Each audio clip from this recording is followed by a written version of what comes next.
The Centers for Disease Control reports 1 in every 6 Americans, 48 million people, get sick from eating contaminated food or drinks. Some bacteria present in food may grow if those foods are held at improper temperatures. Holding cold foods below 41 degrees Fahrenheit and hot foods above 135 degrees Fahrenheit minimizes the growth of bacteria, helping to prevent your customers from getting sick. The only way to know if your foods are being held at the proper temperature is to physically check them using one of the many styles of probe thermometers available.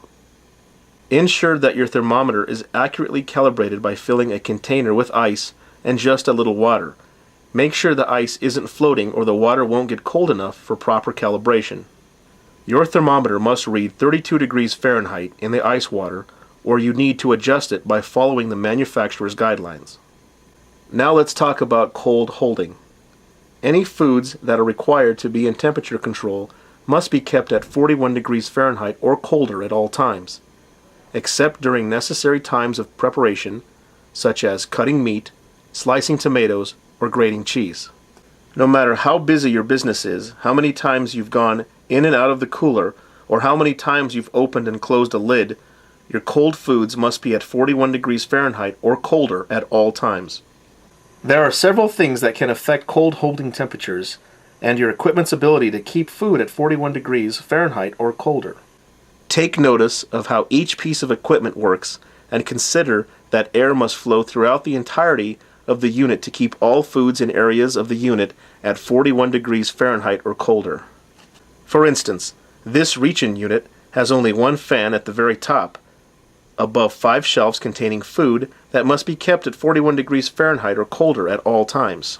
Notice the upper right shelf is well organized with space in between products, allowing air to flow freely to the lower shelves, keeping all foods in the right side at 39 degrees Fahrenheit. Now take a look at the upper left shelf. Notice how crowded the shelf is. While the foods on the top shelf are at 39 degrees Fahrenheit, they are completely blocking the cold air from making it to the foods on the lower shelf. Raising the food temperature to 50 degrees Fahrenheit. It is often overlooked in the food industry, but as you can see, airflow is a really important part of proper cold holding temperatures. Putting too hot of foods into a cold holding unit to cool is another common mistake which often results in food temperatures rising above 41 degrees Fahrenheit. While refrigeration units are very useful tools for rapidly cooling foods, care must be taken to ensure that they are as cold as possible before placing in a refrigeration unit. Take the time to watch the rapid cooling video to find appropriate methods of cooling without risking the safety of cold, refrigerated foods.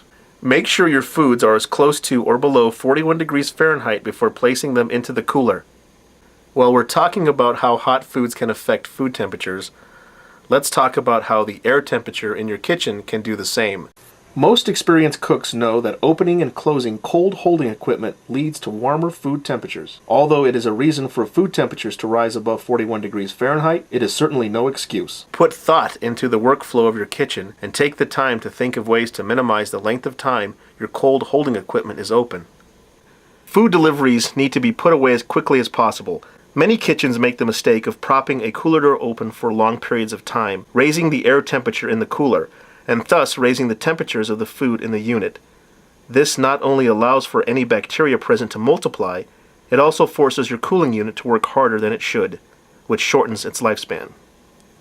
For cold top lowboy units such as this one, it's common practice for many kitchens to leave the lid open during busier periods. While most units are able to keep food temperatures at 41 degrees Fahrenheit or colder for short periods of time, it is difficult for most units to maintain proper temperatures through the entire busy period. It is recommended that whenever you are finished with foods in the cooler for even a minute to shut the lid until it is absolutely necessary to open it again. This problem can be made more difficult to manage in a smaller kitchen or a more crowded kitchen where cold holding units are in close proximity to hot equipment such as grills, fryers, or ovens.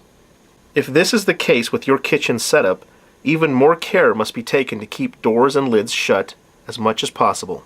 Some establishments even find it necessary to place ice bags on top of food when their equipment just cannot keep up. Unfortunately, sometimes the equipment we have in our kitchens, like all technology and machinery, gets too old to properly work.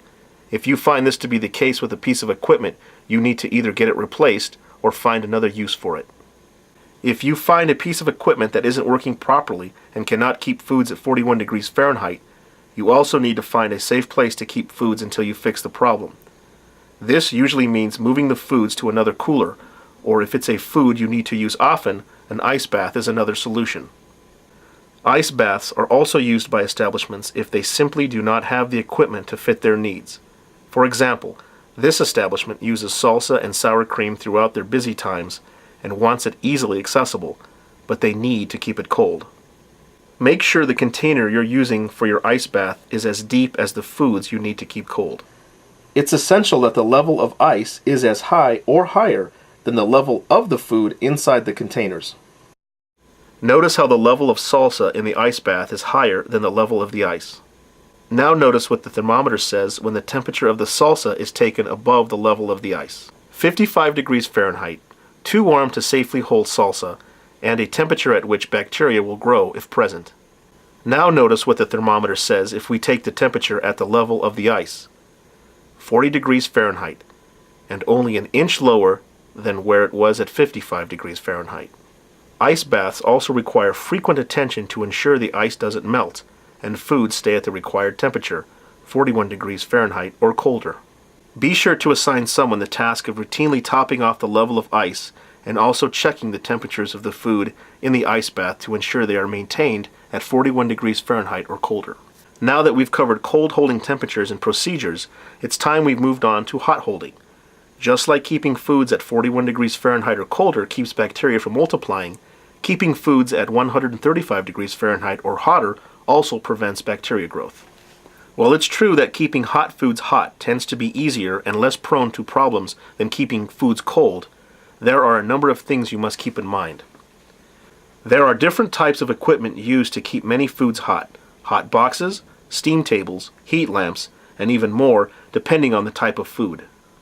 Regardless of the food you're holding or the equipment you're using, it's absolutely necessary to maintain the temperature at 135 degrees Fahrenheit or hotter.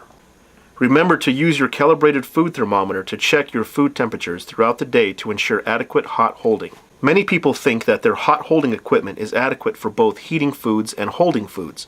While there is some equipment designed for both purposes, nearly all equipment is designed to hold foods hot only after they've been properly heated. Placing cold foods directly into the steam table or other hot holding equipment often leaves foods in the danger zone for too long, prompting the growth of any foodborne bacteria that may be in the food. Another common mistake people make is not turning their hot holding equipment on long enough before they place food into it. No matter how long or how hot you heat foods before placing into equipment, if that equipment isn't hot yet, the foods are likely to drop below 135 degrees Fahrenheit. Make it a routine to get all hot holding equipment up and running well before filling with foods. Lids are one of the most overlooked and underused kitchen tool, yet most work very well to keep both hot and cold foods at proper temperatures. Many businesses have at least one or two more popular menu items that take time to prepare from scratch, and therefore are made in large batches and held hot until sold. Most cooks know that foods kept in hot liquids generally have no problem keeping their temperatures hot as long as the equipment is turned up high enough. Chunkier foods are often much more difficult to keep hot regardless of how high the equipment is turned without additional care, such as placing lids on them. While having to keep certain foods covered may seem to slow down production initially, after a little practice your staff and food service will be improved, and often foods will be more desirable for your customers. Some establishments decide that while most of the foods in their steam table are at acceptable temperatures, others are too hot and dry out, so they try to stack two pans like this. This may work occasionally, especially if you use lids, but it also has the tendency to lower food temperatures below 135 degrees Fahrenheit. If you find that temperatures have dropped below 135 degrees Fahrenheit for just a short time, you must rapidly reheat the food to 165 degrees Fahrenheit and adjust the equipment. The only way to know your foods are always at the proper temperature is to check them routinely throughout the day, every day, and use different equipment and/or procedures if they are not. Many establishments make the mistake of trusting air temperature thermometers, or the even bigger mistake of using their hands to check temperatures. The palms of your hands are around 90 degrees Fahrenheit, making it very difficult to tell the difference between 41 degrees Fahrenheit and 60 degrees Fahrenheit. It is essential to use a calibrated food thermometer several times throughout the day to physically check the food temperatures throughout your entire kitchen. The establishments that are most successful in keeping foods at the proper temperatures set up a logbook. There are endless ways to set up a log. Just be sure that each entry includes the date, time, and food that was checked and the location. Many businesses also include a space for the initials of the person who conducted the check for accountability reasons. It is recommended that 1 or 2 people are held responsible for monitoring and maintaining food temperatures every day. It is important to check food temperatures first thing every morning to make sure no equipment malfunctioned overnight. It is recommended to also check all food temperatures before and after each busy period to notice how temperatures change throughout the day, and to also check before leaving each night. If cold food rises above 41 degrees Fahrenheit or hot food drops below 135 degrees Fahrenheit for 4 hours or longer, then it should be discarded for your customer's safety. Now that you know the temperature guidelines and things that often affect food temperatures, you need to put systems into place to ensure foods are at proper temperatures at all times. Please contact your local health department for additional information and training.